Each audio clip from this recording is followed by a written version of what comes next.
Good morning, good people.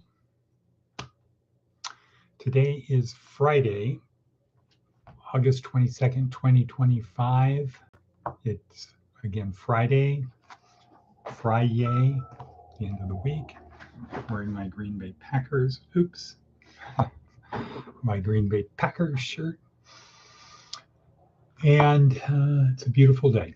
It's almost 6 a.m. here in southwestern Nevada, where we are on the other side of the mountains from Death Valley, west of Sin City, east of Death Valley, south of Area 51. We are colorful nuts, humans, Huemonds.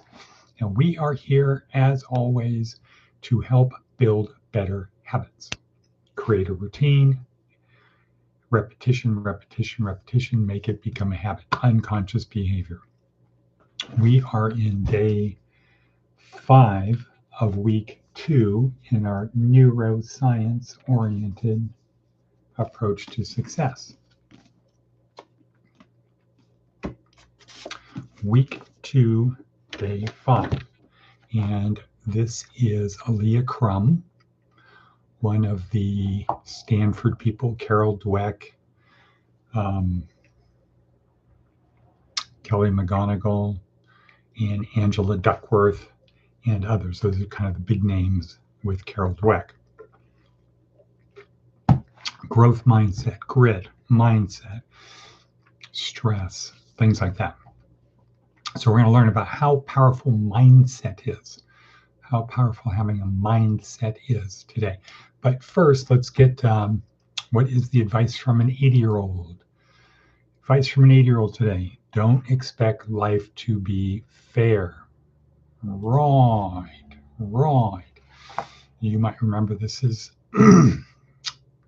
part of the fourth law of power. The fourth law of power is fairness only occurs between equals. The strong do what they can and the weak suffer what they must. That's the actual fourth law of power. Fairness only occurs between equals. The strong do what they can and the weak suffer what they must. So if you're the weaker side and you're being taken advantage of, hey, don't expect it to be fair. That's how it is.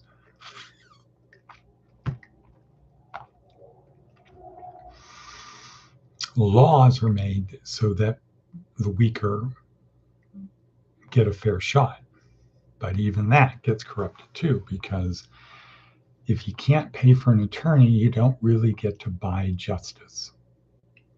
Anyway, different topic here. Our theme of today, our themo is gratitude, a path to happiness. That's from Jordan Peterson down below in the worksheet. Gratitude is the path to happiness. If you can have gratitude, find gratitude in the things you do, you can be happy. Okay, so let's see. That's our theme of today, gratitude, a path to happiness. The TED Talk for today is Aaliyah Crum talking about mindset. We'll talk a little bit more about that. And let's see, Seth Godin. What does Seth have to say today? Seth is saying to us, centering. It's a long one. Conversations and projects usually revolve around an axis. Conversations and projects around an axis. It could be a goal or an urgency or a person. It might be the boss, wondering what they want, what they need, what sort of mood they're in, what just happened, what might happen, what would Jeff do? It might the clock. It might be the clock. SNL goes on at 11:30, whether or not it's ready. It might be the bureaucracy, figuring out what the rules are, who sets approvals, what the show does. The slowdowns might be. In politics, it's usually about the tussle of the day, the micro crisis of right now. Often conversations at work are about apparent risk and safety, and not possibility and innovation. Right, this is a big one. Conversations at work are about apparent risk and safety, not possibility and innovation. People are looking for what can go wrong, not what can go right. Inevitably, the center of gravity pulls attention away from all around straight to its core. The centered emotion in fear and objective is the silent moderator of the interaction. Worth noting, the context changes as the day unfolds. The interactions in the operating room are different than those in the boardroom or the lunchroom at the same hospital. And the center isn't usually clearly spoken of or described. The center is less about the nuts and bolts of the tactics and more about the fears, desires, and powers of the humans that have made themselves the center of the conversation, even conversations they're not present for. Culture is what happens when human beings interact. When people like us do things like this, create standards and expectations that are built on the foundations of our shared understanding of the center. A clear indication that this is going on is how it feels when that center isn't in the room. When we try to center on something else, the system pushes back, whispering that the new path, a distraction, whispering that the new path is a distraction or moving it down the priority list. But when the center shifts, we feel the conversation shift as well. The most effective way to change an organization or company or a relationship is to identify the invisible centering focus and address it. So what's going on around here now? Focus, what's really going on? That's the center he's talking about. Our opportunity is to weed out the toxic centers and get back to focusing on the work that we signed up for in the first place, the change that matters. It begins by naming the center. Right. What's the problem around here? What is the problem around here?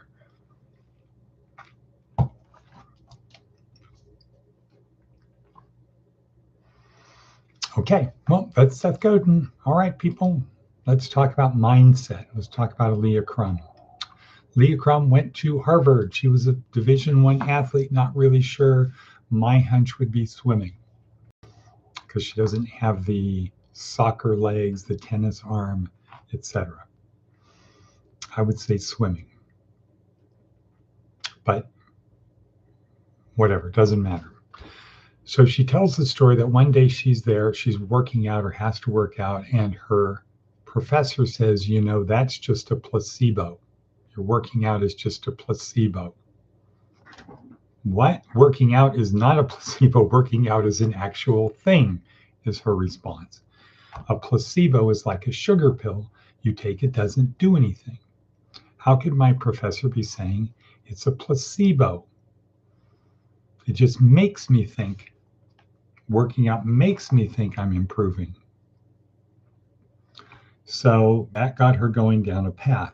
And in her TED Talk, she talks about 4 different studies that were done. The first one had to do with thoracic surgery, big major surgery where they take your chest off. And in the recuperating room, there are 2 different groups of people that are recuperating from this regarding their pain medication. One group, let's call them the people who have money, have a machine that automatically dispenses pain relief.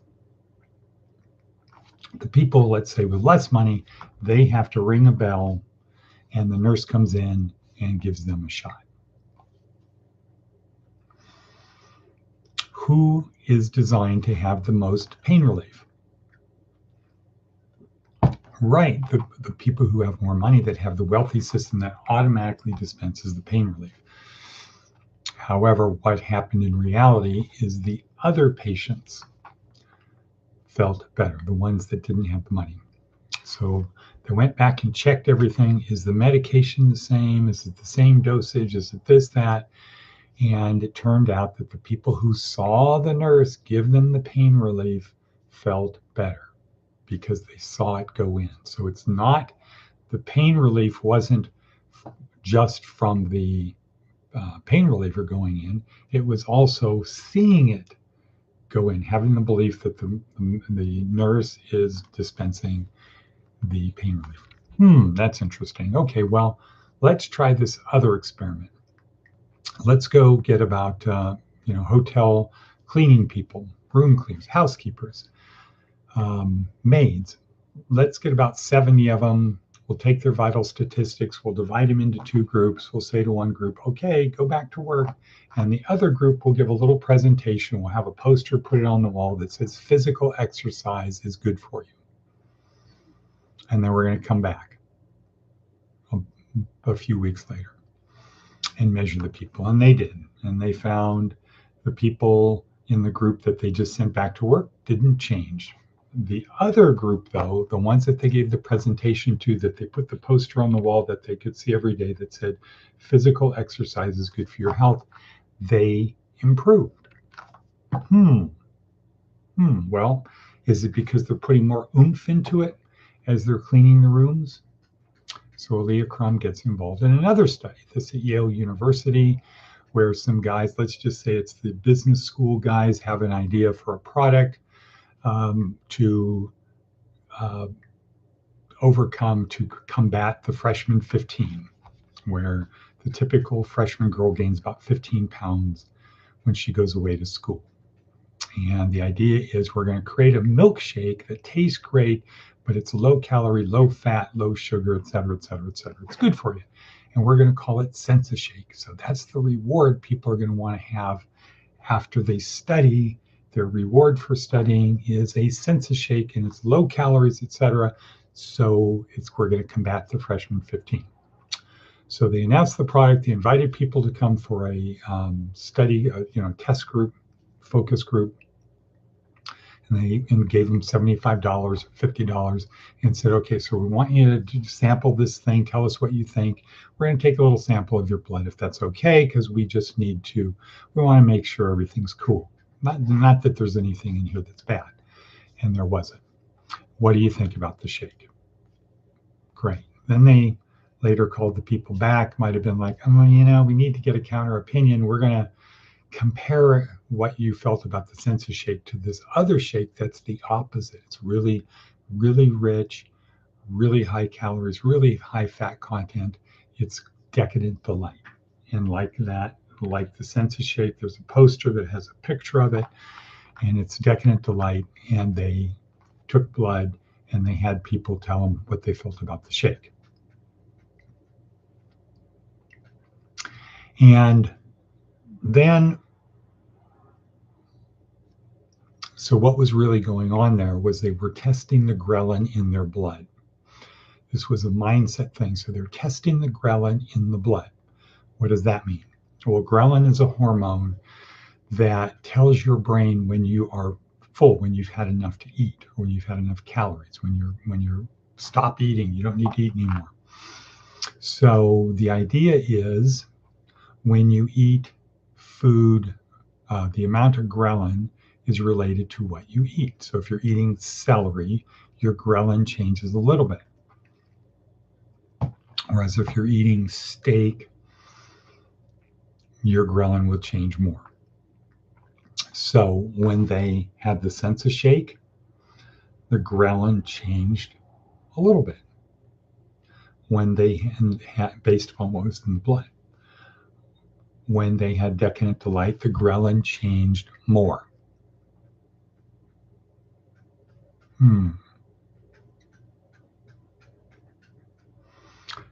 Which would be as expected, except they were having the same shake as before, and it was neither the Sense-A-Shake nor the Decadent Delight. They're having a shake that was just a regular shake. And so what they found is ghrelin didn't change based upon what you ate. Ghrelin changed based upon what you thought you ate. Mindset. And then finally, the final one she talks about had to do with stress.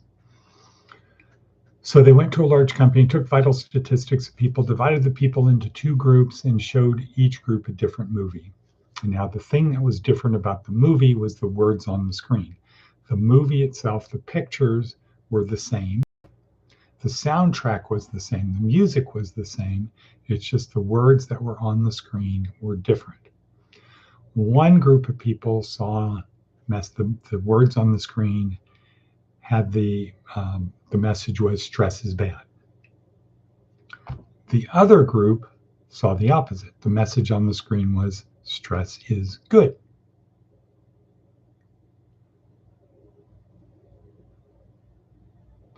So after a while, then they went back and they measured the people, and they found out that if you believed stress was bad, it was bad. Kind of like Kelly McGonigal said yesterday. If you believed that stress was bad, it was bad. If you believed that stress was not bad, it was not bad. So one was stress is empowering, it makes you achieve more, work harder, have more focus, etc. And the other one was it's bad. Messages is stress is bad.